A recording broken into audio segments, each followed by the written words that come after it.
احكي لنا تجربتك مع الصلاة. هو مشكلة ان انا مش بصلي بس بقطع، يعني ساعات باجي اصلي ممكن اصلي يوم واتنين والتاني ما اصليش بقطع. كل الناس بتقول تعود، انا ممكن مثلا اصلي يوم والتاني وما اسيبش فرض، فجأة كده مثلا اسيب العشاء واسيب العصر، فكله كده بكسل مرة واحدة، فهي بتيجي تدريجيا، فاهم؟ بقطع خالص الصلاة. معظم اللي بيحصل في وقتنا الحالي كان بسبب عدم التزام الصلاة. يعني الصلاة تنهى عن الفحشاء والمنكر، ما فيش صلاة فأصبح في فحشاء ومنكر، ما فيش صلاة في فساد في الأرض زي ما حضرتك بتشوف. يا تعالى صلي، لا طب انا اخش الجامع بالعند طالما داخلين عافيه، اخش الجامع اتوضى يا ابني، اروح غاسل وشي وايدي ورجلي وطالع واقف معاهم كده. الامام بقى ولا الضالين امين، انا مش هرد، ما مش عايز، مغصوب. الصلاة ده أحلى حاجة في حياتي. إحنا مقطعين ساعات بنقطع، لكن الحمد لله بنلتزم. الأيام دي الحمد لله بنلتزم في الصلاة. إحنا في ثانوية عامة كانت الدنيا خربانة، فكان لجوئي الوحيد لربنا، والحمد لله اللي كنت بتمنى إن أنا أدخل تجارة إنجليش ودلوقتي فيها. الصلاة حالك اللي أنت عايزه. جات لي فترة ودي كانت من أكتر الفترات الصعبة في حياتي، أنا كنت بعدت عن ربنا في كل حاجة. يعني كنت تقريبا كانت في ثانوية عامة، بس ما كنتش قريبة من ربنا خالص في ثانوية عامة. بس فلما رجعت تاني بعد ثانوية عامة إن أنا أقرب لربنا وكده، حسيت إن ربنا كافئني بإن أنا بقيت كويسة في الكلية. هو ممكن يكون ربنا بيحطك في الموقف ده او في الخنقه دي، وهيشوفك هو انت هترجع له ولا انت هتكمل وحدك.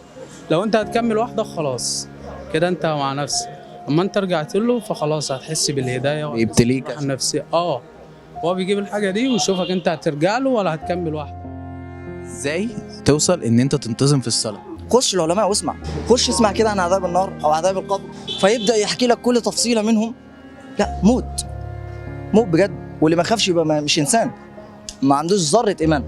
اللي ما يخافش وما قلبه ما يتحركش ده لا إنسان ولا عنده ذرة إيمان. فلما تخاف هتعمل. طب خش بقى اسمع عن نعيم الجنة الله سبحانه وتعالى. طب ايه اللي بيمنعك عن الصلاة؟ تحس بايه؟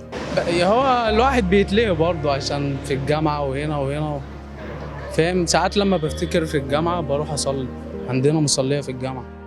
بس جاب بعد كده بقى فترات الواحد غصب عنه مضطر ان هو مفيش حد يلجأ له، فبتلاقي نفسك خلاص تلقائي انت عايز تجرب بقى الحاجه اللي كله بينصحك بيها.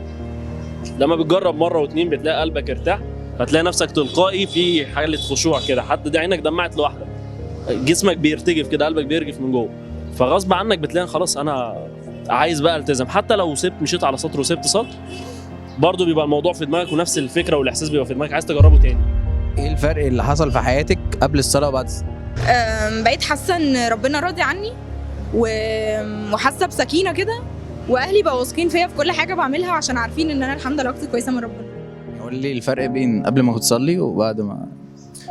بص، قبل ما تصلي عامة دي بيبقى انت بتقعد تفكر في حاجات كتير، اي حاجة بقى، اي حاجة مش تمام، اي حاجة مضايقاك، اي كده.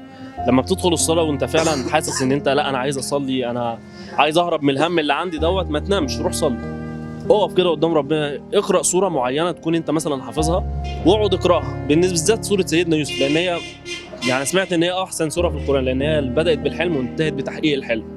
فدايما اي حاجة ببقى نفسي يعني اوصل لها بفتكر دايما قصة سيدنا يوسف. بس فالموضوع بيبقى حتى بيبقى لذيذ نفسه، انت نفسك بتحب القصة. فعلا دلوقتي لما بكون في حاجة جديدة قبل أي حاجة لازم أصلي.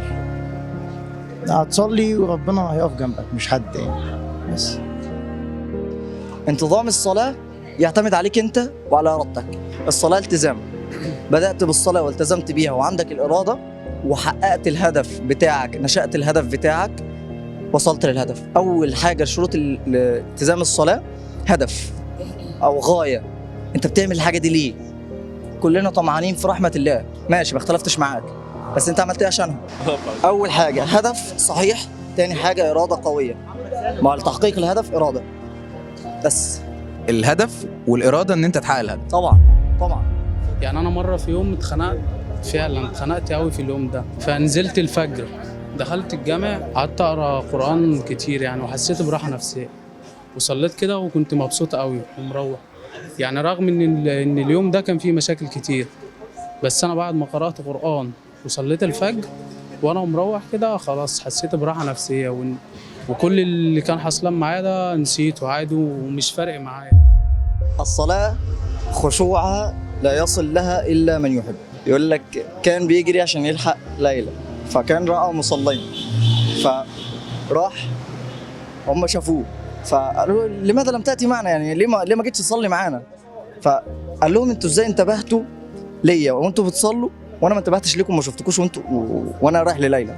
لو احببتم ربكم كما احببت ليلى والله ما انتبهتم لي.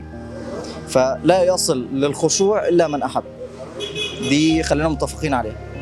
فالصلاة لها فروضها ولها شروطها لكي تصل لها، أما كتأديتها كقضاء دي حاجة تانية خالص. الذي يقضيها كقضاء هو مسلم، فاهمني؟ لكن أنا بقول رأيي لا يصل لخشوعها إلا من أحب، ولا يهديه الله لها إلا من أحب، إلا من يحبه الله. ان هو ربنا بيبتليك او بيحطك في الشده عشان يناديك. هيشوفك انت ترجع له ولا تكمل وحدك. لو كملت وحدك اكيد مش هتحس براحه نفسيه وهترجع زي الاول الكلام ده.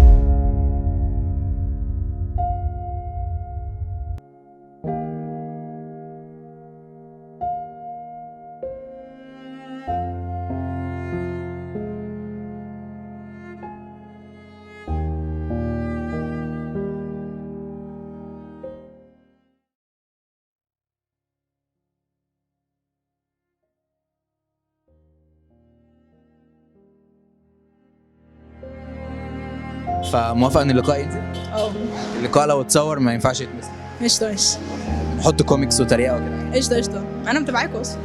طيب الكومنتس مش مسؤولين عن الكومنتس. ماشي تمام. موافقين ان اللقاء ينزل؟ اكيد طبعا، نحط كوميكس وكده. اللي انت عايزه. اللقاء لو نزل ما ينفعش يتمثل. لا تمام؟ شرفت فيك حبيبي، شرفت فيك. موافقين اللقاء ينزل؟ نعم موافقين اللقاء ينزل؟ ينزل عادي. اللقاء لو نزل ما ينفعش يتمثل. حبيبي. خلاص